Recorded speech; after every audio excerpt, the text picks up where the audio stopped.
কথা কর না কে? না না, আগে বাধা দিয়েছে, এখন 32 বছর বয়স হচ্ছে, এই বিয়েটাকে আর কেউ নিচ্ছে না, এখন তুই বিয়ে কর। তা কয় না বাবু, জনগণ ঠিক কিনা? হাদিস শরীফের মধ্যে আছে, ছেলে মেয়ে যদি উপযুক্ত হয়, যদি বিয়ে করতে চান তাড়াতাড়ি বিয়ে করান। জান তো যুবকরা খাবলা দিচ্ছে, শীতের মাস না, মোবাইলে খাইছে জামানা, মোবাইলে খাইছে জামানা, মোবাইলে খাইছে জামানা, মোবাইলে খাইছে। ছোট্ট ছোট্ট ছেলে মেয়ে প্রেমে জড়াইছে, ছোট্ট ছোট্ট ছেলে মেয়ে প্রেমে জড়াইছে জামানা, মোবাইলে খাইছে জামানা, মোবাইলে খাইছে। ও যে 12 বছরিয়া ছেলের কাছে আছে মোবাইল ফোন, 12 বছরিয়া মেয়ের কাছে আছে মোবাইল ফোন, ফেসবুকে ঢুকিয়া প্রেমটা হাসিল কইরাছে, ইমুতে ঢুকিয়া প্রেমটা হাসিল কইরাছে জামানা, মোবাইলে খাইছে জামানা, মোবাইলে খাইছে। ছেলে মেয়ের প্রেমের কথা ওরে বাতাসে, ওই ছেলে মেয়ের প্রেমের কথা গোরে বাতাসে জামানা, মোবাইলে খাইছে জামানা, মোবাইলে খাইছে। প্রেম প্রীতি ভালোবাসা ঢুকছে ঘরে ঘরে, প্রেমের জন্য অনেক যুবক বিষ খাই আছে, হায় হায়। প্রেমের জন্য অনেক মিয়া ফাঁসি নিয়েছে জামানা, মোবাইলে খাইছে জামানা, মোবাইলে খাইছে জামানা, মোবাইলে খাইছে জামানা, মোবাইলে খাইছে। ছোট্ট ছোট্ট ছেলে মিয়া প্রেমে জড়াইছে। আপনি কেন বিয়া দেন না? পাপ করান কেন? এই মোবাইল দিয়ে মানুষ সারা সর্বনাশ করে ফেলছে। জানেন এই মোবাইলের ভিতরে কি হচ্ছে? আপনার ছেলের বয়স যদি 15 বছর, যে সময়টা তোমরা মোবাইলে দাও, এই সময় যদি তাহাজ্জুদ নামাজ পড়ে আল্লাহকে যদি সেজদা দিয়ে ডাকো, তোমরা যুবক আল্লাহর ওলি হয়ে যাবা। কেন তোমরা নামাজ পড়ো না? তোমরা অশ্লীল জিনিস দেখো। তবে আমার কথা হলো যে যার কাছে স্ক্রিন টাচ ফোন আছে, ও যে অর্ধ উলঙ্গ নোংরা ছবি দেখে নাই, আমি বিশ্বাস করি না, করি না, করি না। আপনারা করেন না করেন আমার দেখা নাই। তবে আমি বাক্স আনসারি সারা বাংলাদেশ ঘুরি বাটম ফোন নিয়ে, আর আপনার টাচ ফোন নিয়ে ঘোরা লাগে। তার মানে কি? কারণ যতক্ষণ মহিলার ছবি আসবে, নারীদের যদি একবার নজরে পড়ে, চোখ আপনি ঘুরাবেন, দ্বিতীয়বার তাকালে আল্লাহ আমুল্লামায় গুণ লিখবে। কথা কার ভাই? তাই আছে না? একবার তাকালে আল্লাহ মাফ করবে, দ্বিতীয়বার তাকালে আমুল্লামায় গুণ লিখবে। এই ওয়াজ করছি, একজন কোথায় হুজুর, মসজিদের হুজুররা কয় মহিলার দিকে তাকান যাবে না। আপনারা ওয়াজে আসলে কন তাকান যাবে না। রাস্তা দিয়ে হাঁটলে ডানে তাকালে মহিলা, বামে তাকালে মহিলা, পিছনে তাকালে মহিলা, সামনে তাকালে মহিলা, উপর দিকে তাকালে 3 তলার উপর থেকে 3 জন মহিলা মাথা বাই করে রয়েছে, ব্লাউজের আতা কুত্তায় খাইছে। হুজুর তাকাবো কোথায়? আমার ঠেকা ভালা দিল। আমি বললাম কোরআনের মধ্যে আল্লাহ বলছে কুল্লিল মুমিনিন ইয়াহুদ্দু মিন আবসারিহিম, নিচের দিকে তাকা। সুবহানাল্লাহ। তাকানোর জায়গা বানায়, আর মানে বদমাশি করবে সব, তাই না? ওখানে বুঝি না আল্লাহ বলে নিচের দিকে তাকাও, তুমি তাকানের দিকে, তাকানের জায়গা পাই না। রাস্তা দিয়ে যায় দেখ কুতকুত চায়, চোখ আল্লাহ গালা দিবে। এই জন্যই আমি বাথম ফোন ব্যবহার করি, টাচ ফোন ব্যবহার করি না।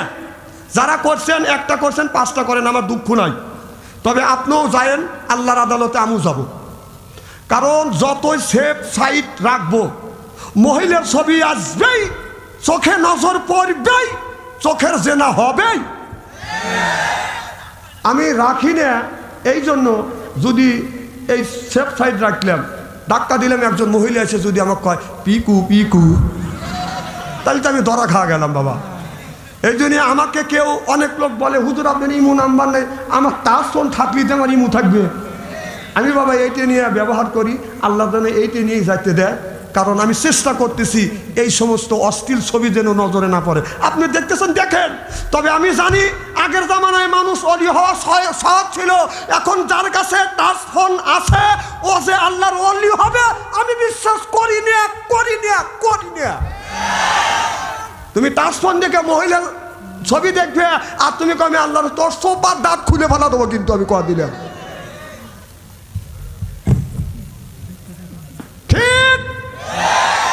এবার বুকের পাঠালে ওয়াশ করা কঠিন আছে বাংলাদেশে, বাদ সংসারি করে আয় আজকে। আরে ইস্তেরি করিই নি কে জোরকান মার হবা কি লেখছে কি করবো। হ্যাঁ হ্যাঁ আমি আমার ওটা গেছ মার হবা কর। আর ভাইয়ের আমার না ছাড়িয়ে দিতেছি না, আমি দেখতেছি যে আমি নিয়ত করে উঠছি ঘন্টা চারিক করবো, 3 ঘন্টা মধ্যে এখন দেখে যে 1 ঘন্টা কেবল হচ্ছে, এখনো 2 ঘন্টা সামনে আছে। বুকে থুতু লিচ্ছে রে, কয় কি রে বাচ্চারি এখনো 2 ঘন্টা যদি ওয়াজ করে তাহলে আমাদের জানে কুলেনের তো আছে। আমি জানি নওগাঁ জেলা সাপাহার থানা, এটি আমার প্রথম জালসা, এটি আমার শেষ জালসা। আমি আইসি ইস্তেরি করে থুয়ে যাব, হয় জীবনে আসতেও পারি নাও পারি। আমার ভাইয়ের আমার মুসলমান ভাইরা, আল্লাহর হাবিবের ব্যাম্মাতেরা ভালো করে লক্ষ্য করে শুনুন, আমলে নিয়তে বাদাম শুনতে হবে। আবার মাই পক পক পক করে কে তো ও আর শুরু হয়ে গেছে, আবার খপ খপ করে উঠতেছে।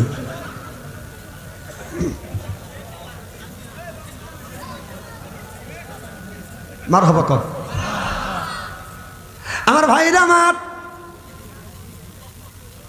যুবক ভাইদের বলবো, যুবক ইন্না কায়দা কুন্না, আল্লাহ বললেন তোমরা শয়তানের ওয়াসওয়াসা থেকে তোমরা বাঁচতে পারবে। ইন্না কায়দা কুন্না, কোন যুবক যদি কোনো মহিলার হাতে যদি পড়ে, যুবক তোমার জীবনটা একেবারে নষ্ট হয়ে যাবে।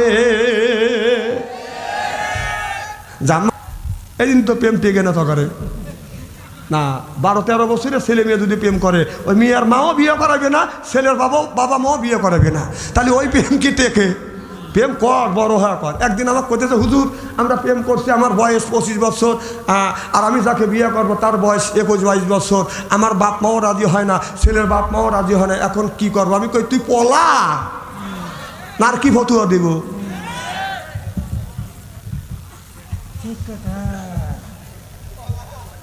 ঠিক কিনা বলো? আমার ভাইয়ের আমার আল্লাহ যুবক রে, মা বাবার কাছ থেকে দোয়া নেয়া। আল্লাহ বললেন কোরআন কারিমের মধ্যে বললেন, ও কদ রব্বুকা, হে বান্দা আমার দাসত্ব করো, আল্লাহ তা'বুদু আমার গোলামি করো, ইল্লাহু আমার বন্দেগী করো, ওয়া বিল ওয়ালিদাইনি ইহসানা। আল্লাহ বলে বান্দা আমার দাসত্ব আমার গোলামি করবার পরে তোমরা তোমার নিজ নিজ পিতা মাতার খেদমত করো। আজকে মা হয়েছে বুড়ি, গার যাইতে আমার বুড়ি, বাবা হলো বুড়া, পিঠের ওপর ধরে ধরে বুড়ো, শ্বশুর হচ্ছে আব্বা জান, শাশুড়ি হচ্ছে আম্মা জান, বিয়ে করছে পিয়ারা জান, ওরাই সব জানের জান, পরাণের পরাণ, যখন ঠিক কিনে। অনেক মেয়ে আছে বিয়ে হয়েছে, ছেলেটা বিয়ে হওয়ার আগে ভাইয়ের সাথে সম্পর্ক, মার সাথে সম্পর্ক, আর যে বিয়ে হয়ে গেছে 2 মাস না হইতেই হইতেই বালিশ মন্তর দিয়ে মার থেকে আলাদা করছে, বাবার থেকে ছিন্ন করছে, বাইর থেকে ভিন্ন করে দিছে, যখন ঠিক কিনে। 16 বছর একটা পিচ্ছি মিয়া, তুই আমার দিনকে আইসে সময় পালি না, আর তুই পাম দিয়া এই ছেলেকে আর মার সাথে দ্বন্দ্ব লাগা দিয়া ভাগ করে দিলি। কারণটা ঠিক কবে পাম? শোনো তো, পিচ্ছি মহিলা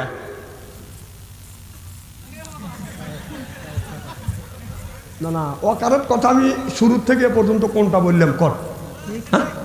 আরে তুমি যে পাম দিয়ে বালিশ মন্তর দেয়, বালিশ মন্তর বোঝেন না? যখন ছিল একা, ছিল হলো 2 পাও, যুবক যেখানে খুশি সেখানে যাও, যখন বিয়ে করছে তখন হয়েছে 4 পাও। বউ বলে স্বামীরে তুমি আমার থুয়ে কই যাও? তারপরে হয়েছে একটা ছেলে মেয়ে, তখন হয়েছে 6 পাও। বউ বলে স্বামী আমারে খাবার খোরাক দিয়ে তুমি দূরে যাও। আমার ভাইরা আমার, এ যুবক, মার মনে কষ্ট দিও না, বাবার মনে কষ্ট দিও না। রসুল বললেন হোমা নারুকা হোমা জান্নাতুকা, তোমার মায়ের কাছে জান্নাত।